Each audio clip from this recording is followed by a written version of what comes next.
17th, about 4 months ago, I sent Prime Minister Albanese of Australia a letter in which I gave him warning that the Australian government's policy was promoting and encouraging anti-Semitism in Australia.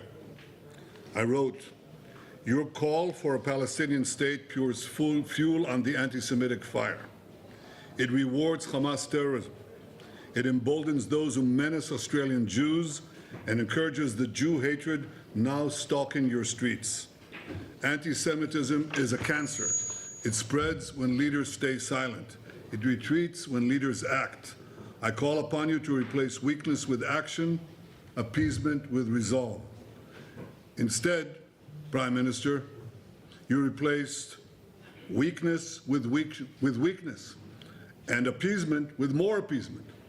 Your government did nothing to stop the spread of anti-Semitism in Australia. You did nothing to curb the cancer cells that were growing inside your country. You took no action. You let the disease spread. And the result is the horrific attacks on Jews we saw today. We saw an action of a brave man, turns out a Muslim brave man, and I salute him, that stopped one of these terrorists from killing innocent Jews. But it requires the action of your government, which you're not taking. And you have to, because history will not forgive hesitation and weakness. It will honor action and strength. That's what Israel expects of each of your governments in the West and elsewhere, because the disease spreads and it will consume you as well.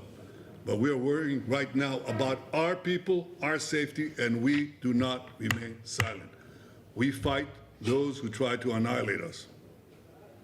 They're not only trying to annihilate us, they attack us because they attack the West. In Syria, we saw yesterday 2 American soldiers killed and 1 American interpreter killed as well, killed because they represent our common culture.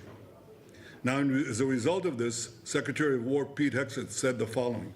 He said, "Let it be known that if you target Americans anywhere in the world, you will spend the rest of your brief, anxious life knowing the United States will hunt you, find you, and ruthlessly kill you." We send our condolences to the people of America, and I want to say that our policy is exactly that policy. That's why those who target Israelis, target our soldiers, try to kill them or try to hurt them and wound them, as happened in Gaza yesterday, we take action. They will spend the rest of their brief, anxious lives knowing that Israel will hunt them, find them, and ruthlessly dispose of them. That is American policy. This is Israel's policy. It's our policy in Gaza, in Lebanon, anywhere around us. We do not sit by and let these killers kill us.